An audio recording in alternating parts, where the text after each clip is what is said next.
Bueno, muchas gracias. Entonces vamos a concentrarnos en esta primera parte de la Constitución. El día de ayer habíamos conversado sobre el preámbulo y nos habíamos centrado fundamentalmente en dos cosas. Primero, hablamos de qué es una Constitución. Dijimos que una Constitución es un libro de derechos y explicamos en qué consistía, decir que es un libro de derechos.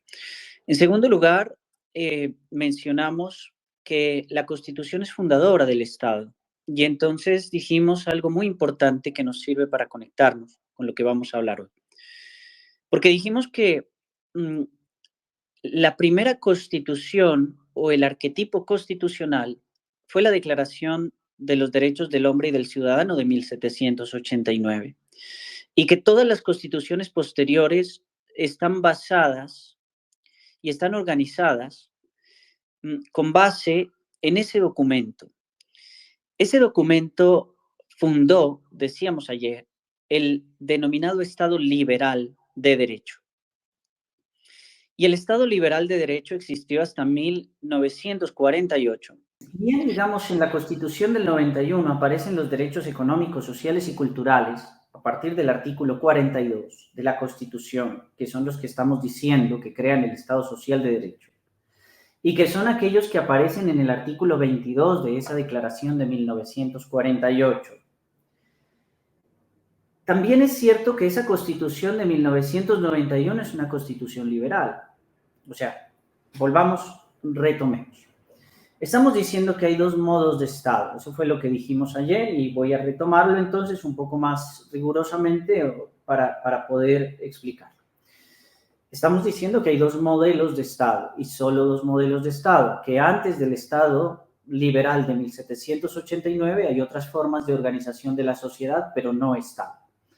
Entonces, a partir de 1789 hasta 1948 tenemos Estado liberal de derecho. Y de 1948 hacia acá en el mundo tenemos Estado social de derecho. 1948 es la fecha porque a partir de 1948 de la Declaración Universal de los Derechos Humanos, en el artículo 22 se crean los derechos económicos, sociales y culturales que quedan en nuestra Constitución en el artículo 42. Ahora estamos leyendo, en este momento estamos leyendo el primer artículo de la Constitución que dice que Colombia es un Estado social de derecho. Y es el primer asunto que estudiaremos, pero antes de eso terminemos con esta introducción.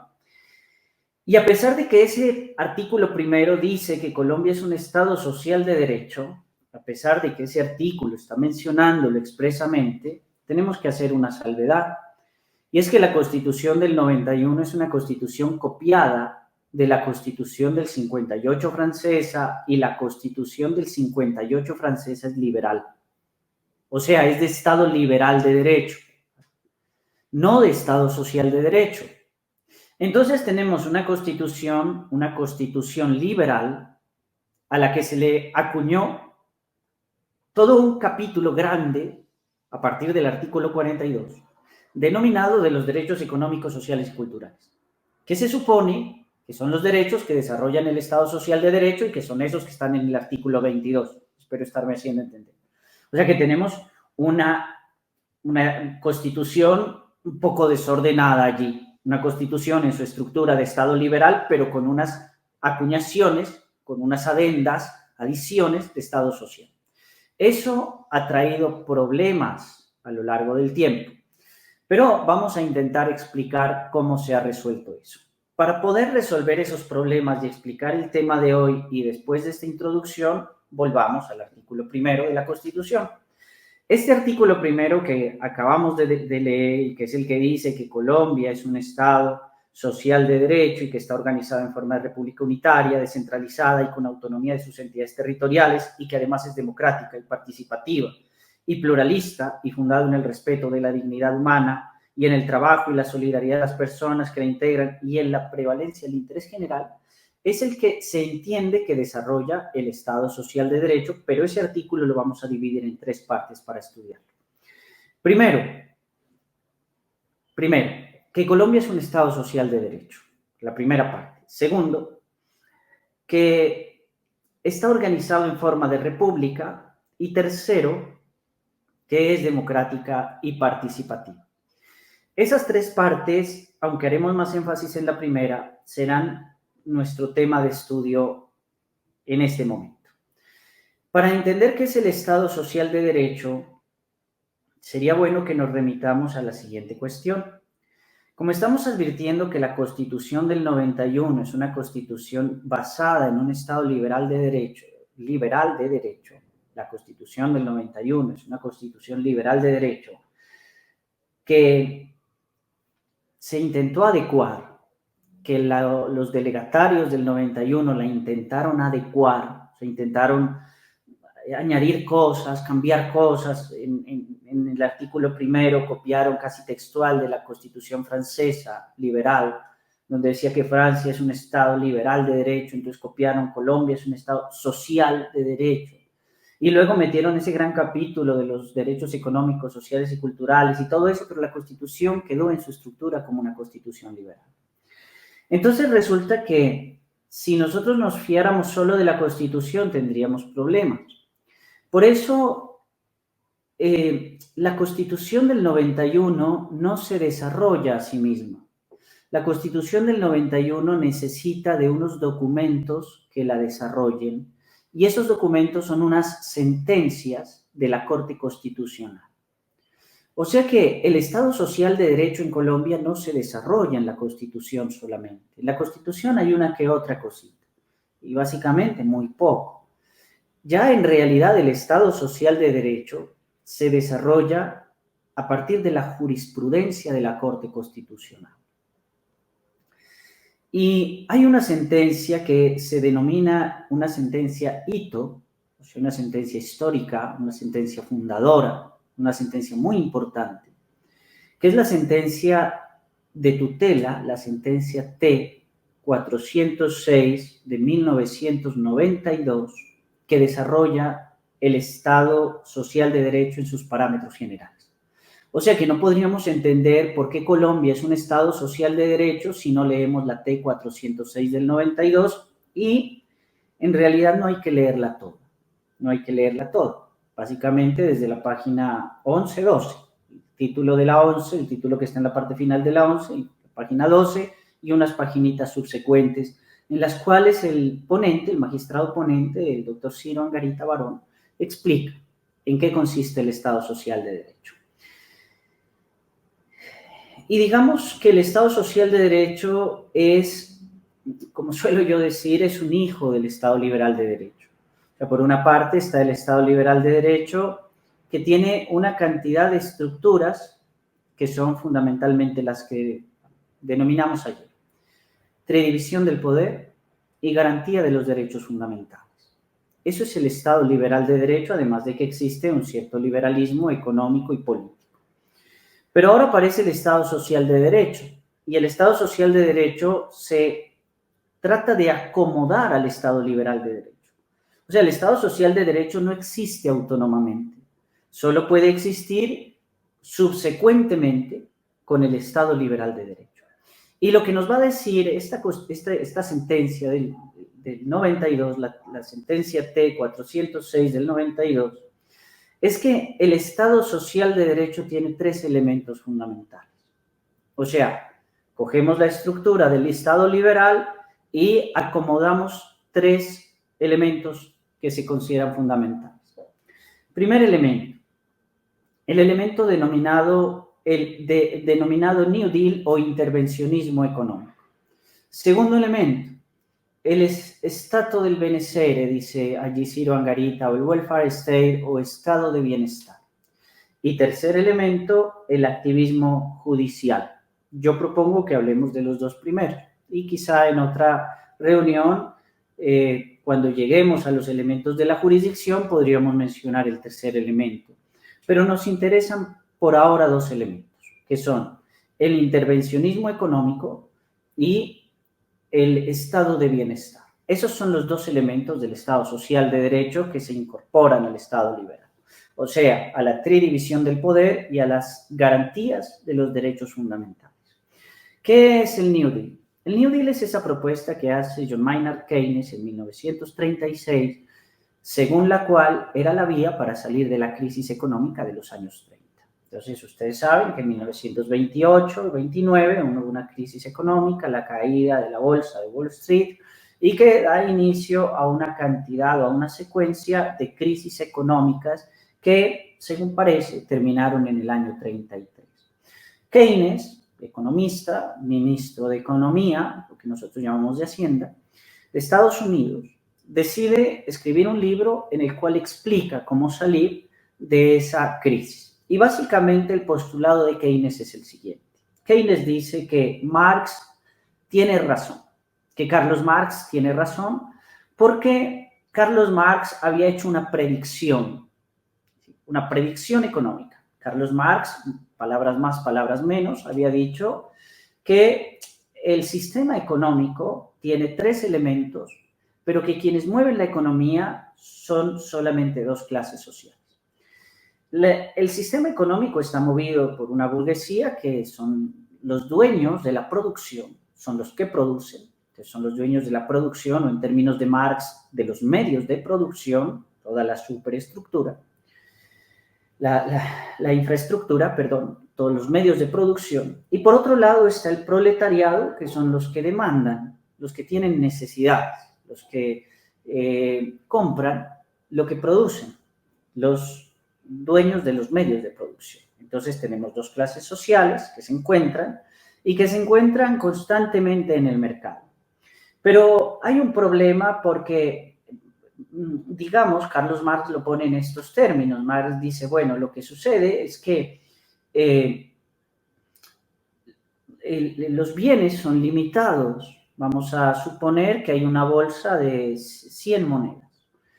Y los bienes son limitados, hay una bolsa de 100 monedas y entonces la burguesía invierte 30 monedas en un producto, saca el producto a vender y recupera no 30, sino 40 monedas. Quedan en el mercado 60 monedas.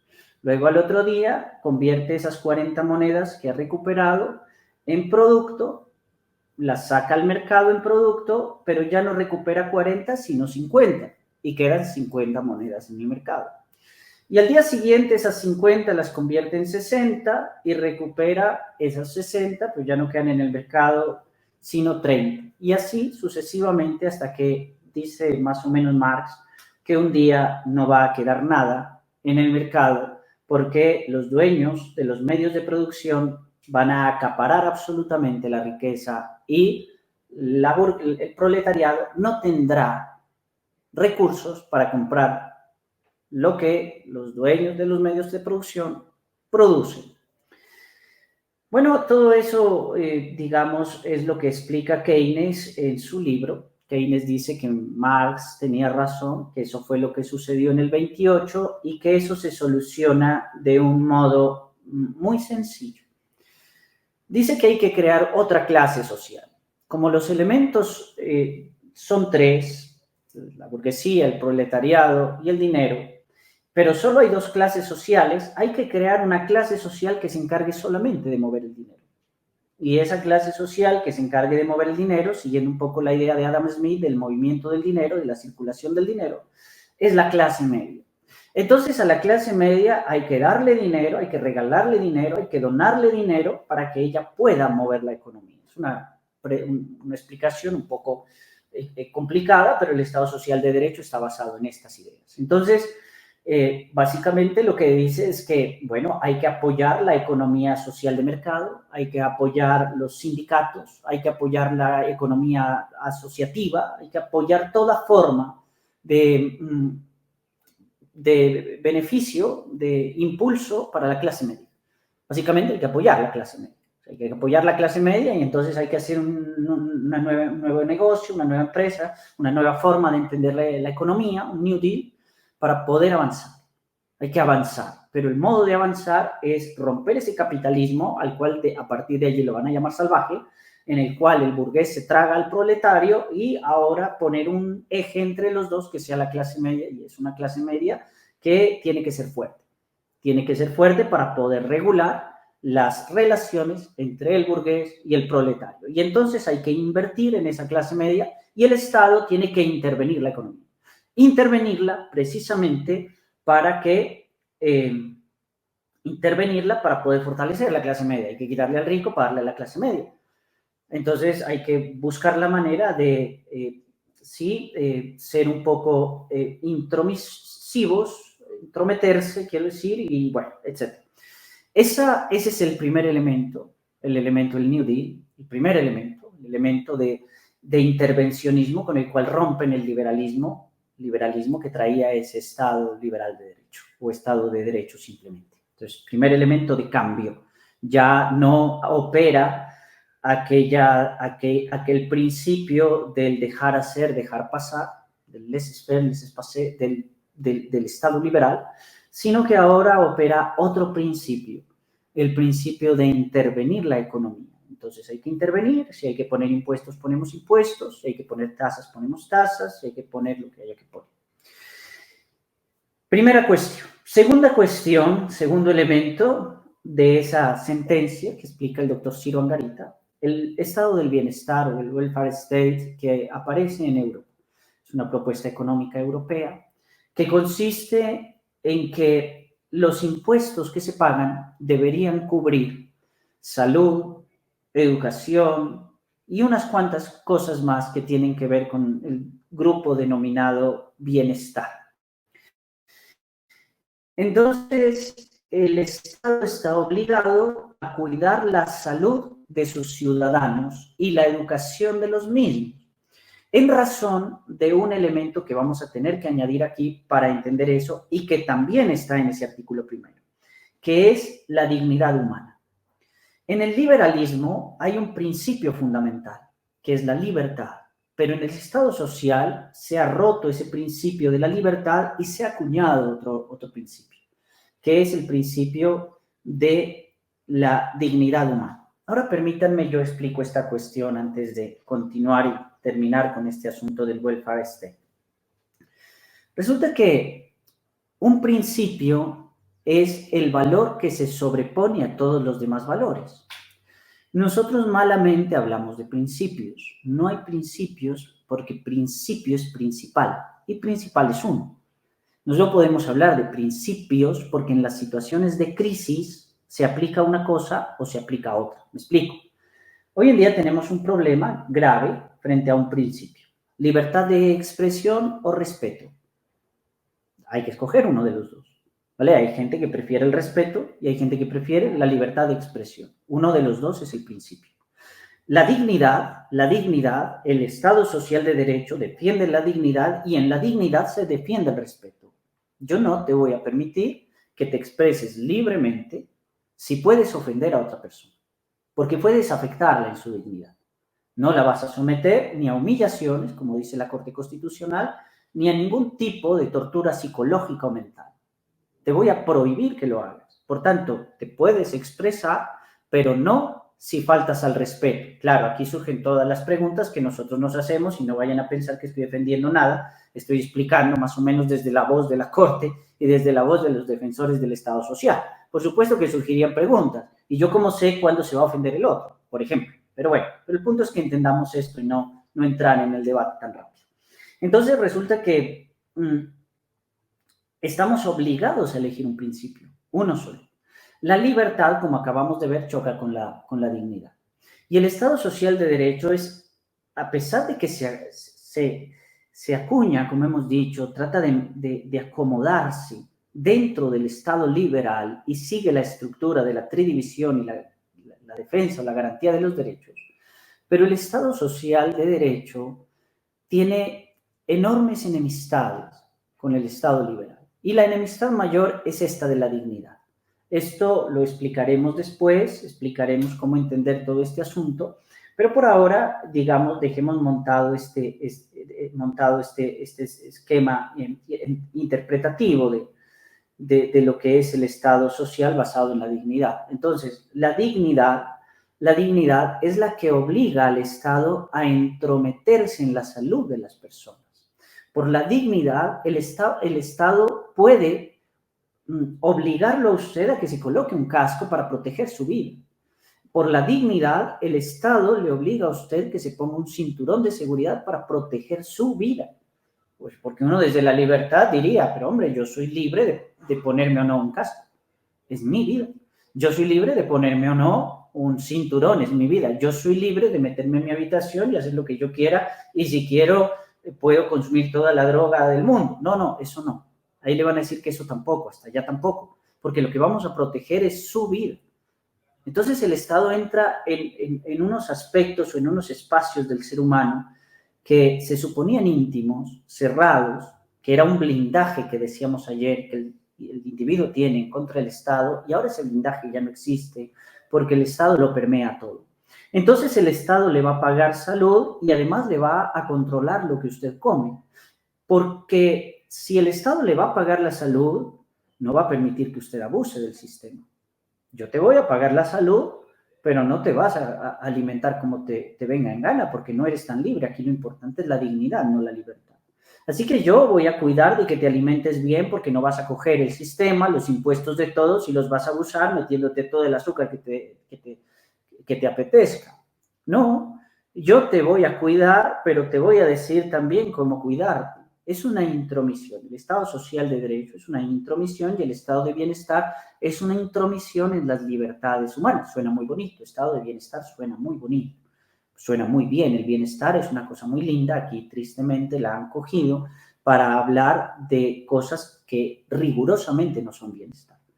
Y entonces con esos elementos constituyen el famoso, el llamado Estado de bienestar, y ya lo vemos en los diferentes estados de Europa en su desarrollo. Perdónenme que no ponga ejemplos, que ponga solamente la estructura ideológica. Con esos dos elementos, dijimos que hay otro que es el activismo judicial, pero lo dejamos por fuera, por ahora. Con esos dos elementos del estado de bienestar, o más bien pongámoslos en orden, del New Deal, o sea, el intervencionismo, y el estado de bienestar, se constituye el Estado social de derecho. Y eso es básicamente el Estado social de derecho en Colombia, que tendrá unos desarrollos posteriores frente al cambio que habrá en los derechos fundamentales. Ya veremos cuál es ese cambio. Cuando lleguemos al artículo 11, creo que mañana, si hoy terminamos, mañana expresamos la categorización de derechos y hablamos pues de cómo están organizados. Y habrá un cambio de lo que dice la Constitución frente a lo que ha dicho la Corte. Una cosa leemos en la Constitución y otra cosa ha dicho la Corte Constitucional frente a los derechos fundamentales. ¿Sí? Todo eso en razón del Estado social de derecho, que, insisto, se desarrolla por vía jurisprudencial, no por vía constitucional. Teniendo en cuenta entonces estos elementos, digamos que así queda montada la estructura del Estado social de derecho. Yo creo que ese es el centro del artículo primero. Ese es el centro fundamental del artículo primero, que nos sitúa frente a una nueva forma de interpretación de todo lo demás. Luego ese artículo primero tiene unos elementicos muy importantes que los podríamos mencionar sin necesidad de entrar en estas explicaciones tan teóricas. Primer elemento, ¿qué es república? Habíamos dicho que el concepto de república en términos modernos es un concepto que instaura Baruch de Spinoza en una obrita llamada Teología Política. Y en ese, o Tratado de Teología Política, o Teológico y Político, Teológico, Político y Filosófico, dependiendo de la editorial que usted encuentre y la traducción. Ese tratado de Baruch de Spinoza utiliza la expresión república como agency pública o regency pública, que quiere decir servicio público o servicio de las cosas públicas respectivamente. Y entonces lo que tenemos que entender por república es que el gobierno y el ejercicio de la función pública, mejor, el ejercicio de la función pública en Colombia es una especie de cogobierno entre los elegidos y los electores. Y allí unamos esto con el elemento que sigue, que dice que Colombia está organizada democráticamente. Entonces, la democracia la entendemos como una fuente para repartir la función pública. A fin de cuentas, en nuestra Constitución, la democracia es el gobierno de los que ganaron las elecciones. Entonces, los que ganaron las elecciones tienen el derecho a ejercitar la función pública y los que las perdieron, no. Eso es lo que quiere decir en términos muy estrictos que está organizado en forma de república y que la democracia es la fuente de esa república. O sea, que si a mí me eligieron para el cargo que sea, yo estoy en obligación con mis electores de invitarlos a ejercer conmigo la función pública. Por tanto, yo en el cargo que sea voy a tramitar contratos, voy a tramitar cargos para darle a mis electores y que todos podamos desarrollar una idea del bien, porque básicamente la democracia teóricamente está basada en que los partidos políticos tienen una idea del bien. Y de ese modo yo avanzo en el direccionamiento del Estado. Estos dos elementos, el elemento de la república y de la democracia, vamos a tener que pegarlo en este momento con el concepto de partido político. No vamos a explicar ahora partido político, pero vamos a mencionarlo rápidamente, a pesar de que la ley entiende otra cosa por partido político, pero en el sentido más riguroso, partido político es un conjunto de personas que se reúnen porque tienen una idea del bien. Un conjunto de personas que tienen una idea del bien. Ese es el fundamento de la democracia. Por eso en la democracia se espera que haya oposición, por eso en la democracia se espera que haya alternancia, y bueno, en algunos casos el voto universal, aunque esto es discutido, pero el elemento fundamental es que haya oposición y haya alternancia. No puede haber democracia si no hay oposición, ya que toda la democracia está basada en que los partidos políticos, las ideas del bien chocan. Unas veces ganan unas y otras veces ganan otras. Para eso se estatuye la democracia. Básicamente para que no siempre gobierne una sola idea del bien, sino que todos tengan periodos para poder ganar en sus ideas del bien. Y así poder dirigir el Estado. Me parece que eso es lo fundamental de este artículo primero. Hemos explicado también la dignidad humana como elemento fundamental. No hemos dicho qué es, pero lo explicaremos, claro que sí. Explicaremos qué es la dignidad humana. La Corte Constitucional dice puntualmente qué es la dignidad humana. Dice qué es la dignidad humana. Mencionémoslo rápidamente, después lo explicaremos. Pero mencionemos. La Corte Constitucional entiende la dignidad humana en tres sentidos. Primero, vivir como se quiere. Es el primer elemento, es decir, vivir como se quiere es que cada persona sea libre para desarrollar su proyecto de vida. Segundo, vivir bien, dice la Corte. Vivir bien es vivir con los mínimos. Los mínimos. La Corte no utiliza la palabra mínimos, pero con una situación material que sostenga, que sea capaz de sostener la vida. Vivir en una situación de materialidad mínima. Y tercero, vivir sin humillaciones y sin tortura. Eso es lo que la Corte Constitucional, que les digo, es la que desarrolla el Estado Social de Derecho, entiende por dignidad humana. Les propongo que para terminar leamos este artículo después de lo que hemos dicho. Y con esto vamos cerrando y damos la palabra para las cuestiones que hayan y así vamos avanzando de a pocos. Ayer planteamos unas cuestiones y ahora vamos completando de tal modo que quede todo estructurado y sin adelantarnos. Dice que Colombia es un Estado social de derecho, o sea que es un Estado que está inmerso en el liberalismo, o sea, en la tridivisión y la garantía de los derechos fundamentales, pero que aplica un intervencionismo económico y un estado de bienestar, que está organizado en forma de servicio público. Servicio público quiere decir, como dijimos, que el elector tiene la oportunidad de cogobernar con el elegido.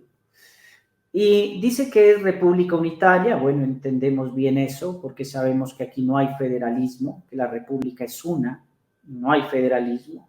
Luego dice descentralizada y sabemos que es descentralizada porque el poder ejecutivo no solamente lo tiene el presidente, lo tiene también los gobernadores y los alcaldes, y por eso dice descentralizada con autonomía de sus entidades territoriales. No hay desconcentración y por eso no hay autonomía fiscal.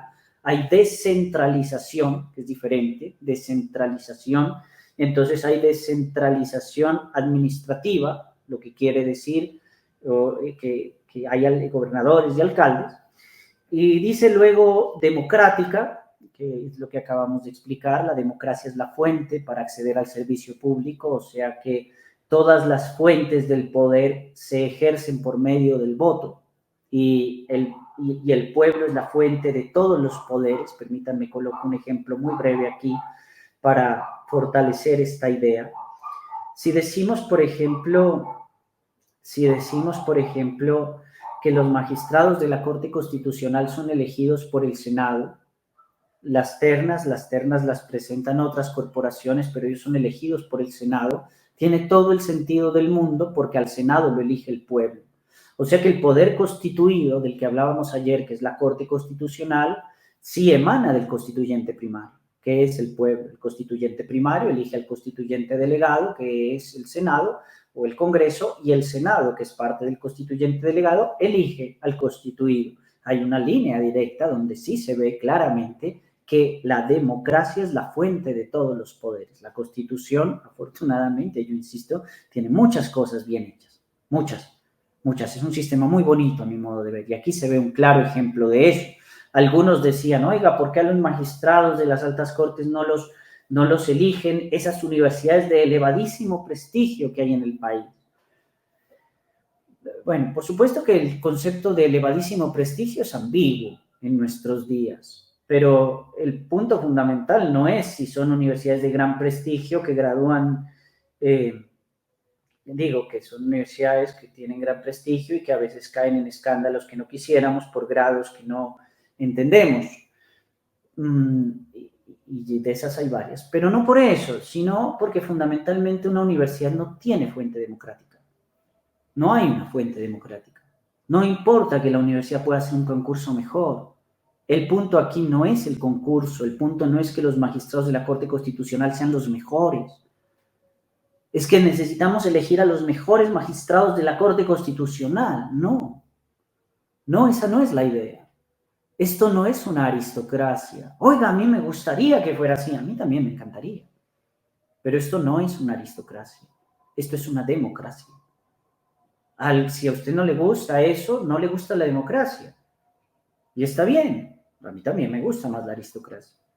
Pero si vamos a vivir en democracia, ok, entendámosla. Entendamos en qué consiste la democracia. Y entonces lo que nos están diciendo aquí es que la democracia es la fuente de todos los poderes. No necesitamos que los magistrados de la alta corte los elijan las mejores universidades para que nos garanticen que sean los mejores magistrados, porque eso ya no es democrático. La fuente allí ya no sería la democracia. Entonces, vamos entendiendo aquí unas cuestiones bonitas. Además de que la democracia dijimos que era participativa, ayer le dedicamos un poco a eso. Ayer hablamos de que había unos mecanismos de participación, mencionamos el referéndum, mencionamos el plebiscito y la consulta popular, y mencionamos el voto programático, y nos quedamos fue en uno que es la revocatoria del mandato, que dijimos que está incompleto. Porque en Colombia no hay revocatoria para el presidente, solo para alcaldes y gobernadores, pero bueno, hay unos mecanismos allí incompletos. Una parte del artículo que uno tiene que tacharla, el artículo hasta ahí iba muy entendible, muy aplicado, pero aquí hay una parte que sí hay que tachar, que hay que poner una glosa por lo menos y decir que eso no se está cumpliendo. Pluralista, bueno, pluralista sí, porque el voto es universal, todos tienen derecho a participar, todas las pluralidades, grupos, y no hay distingo, dirá la Constitución, distingo de raza, ni de sexo, ni de condición social, etc. Y que está fundado en el respeto a la dignidad humana, pues sí, realmente sí. Uno puede tutelar todos los derechos que están vinculados con el vivir bien, con el vivir como se quiere y con una vida sin humillaciones y sin tortura. Sí, está bien, eso no hay que tacharlo, sí, eso al menos el Estado ofrece los mecanismos. Y luego dice que está fundada en el trabajo y la solidaridad, por supuesto, Estado social de derecho, acordémonos que la clase media es la que trabaja. La solidaridad, economía solidaria, economía social de mercado, toda la economía sindical, asociativa, etcétera, lo que acabamos de explicar. Y entonces la solidaridad de las personas que la integran y en la prevalencia del interés general, más, y como decía un poco atrás en el preámbulo, pues un orden económico y social justo o justicia social, como dicen los gobiernos, los últimos gobiernos, los gobiernos actuales, justicia social, que es el principio del Estado social de derecho. Justicia social le llaman, un concepto un poco acuñado también, porque la justicia es justicia, no necesita adendas ni necesita tampoco ningún calificativo ni ninguna adjetivación, no necesita. Justicia es justicia, se acabó.